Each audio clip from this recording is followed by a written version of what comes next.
I am thankful to you for having given me this opportunity long last to say a few words on the budget. Already much has been said and I think the finance minister has come in for this share of congratulations as well as criticisms. So there is not very much to say, but I should like to say a few words.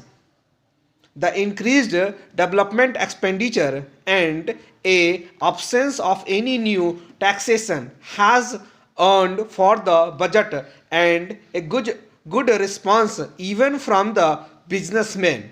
I especially welcome the relief given to the middle classes real by raising the exemption limit of income tax in respect of personal income.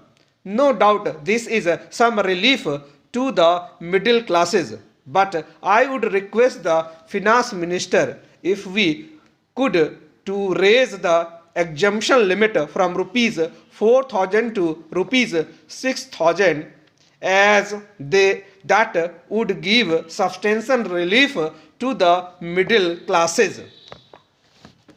I am indeed glad that the Taxation Inquiry Commission has been appointed with Dr. John Mathai as the chairman, and I am sure that many of the vexed problems may be solved through this commission. At the same time, I would request the finance minister to put off the state duty bill for the present. Since the inquiry commission has been appointed and they may go into this question for, I feel that it is not an opportune moment to put on more taxes on the people. Already, as Mr. Gadgil has pointed out, there are so many taxes on the people. The people are overburdened by taxes and they are just trying to recover the stability. So, in regard to state duty, I would ask him to consider about it. My reasons for asking it to be postponed is, as I have said, that the people are still facing economic distress and then our government is not able to offer the amenities with other countries have where the state duty exists, such as free compulsory education for children, free medical aid, homes for the poor and the destitute, old age pension, etc. So my humble suggestion is that these people may be considered by the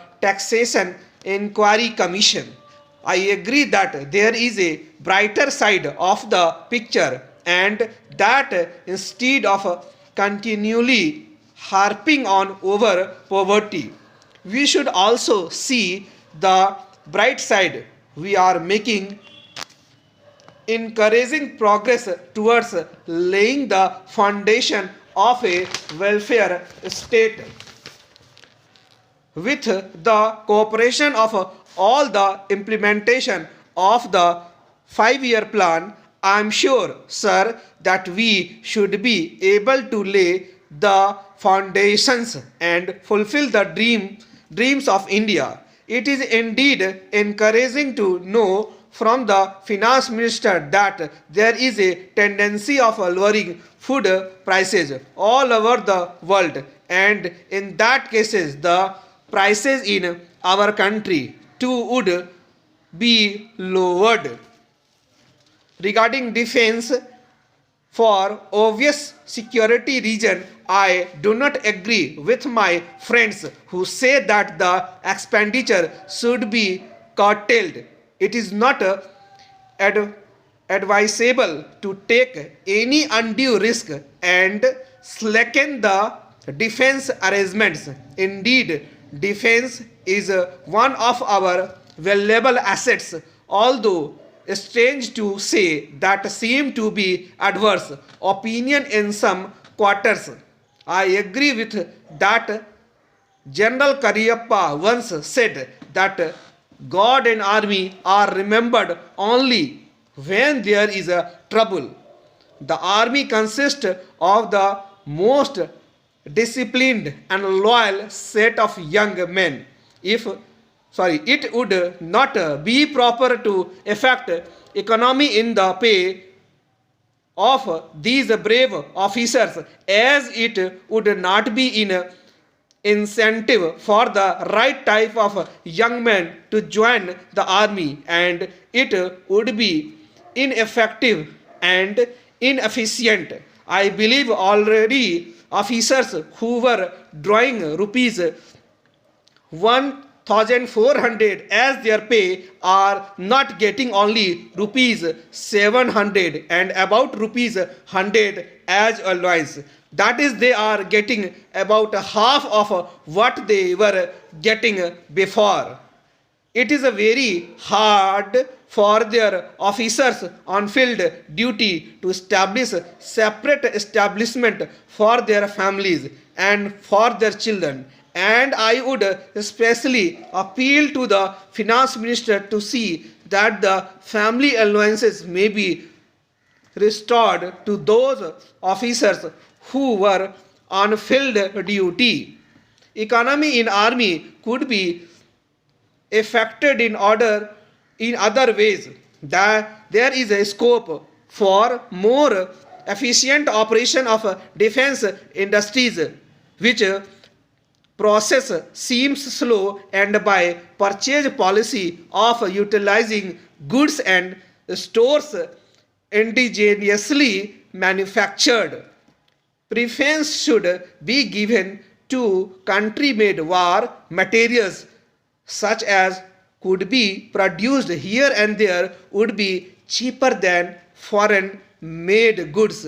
I may also suggest that the armed forces who are not on field serve or under any operational commitments could be utilized for giving military training to the youths in school and colleges, which would teach discipline and loyalty. The university authority should make military training as a part of their compulsory education, just as they have adopted social, domestic, and political sciences.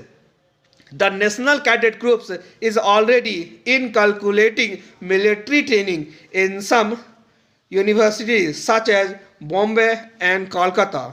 But if military training is made compulsory for our university students, it will go a long way.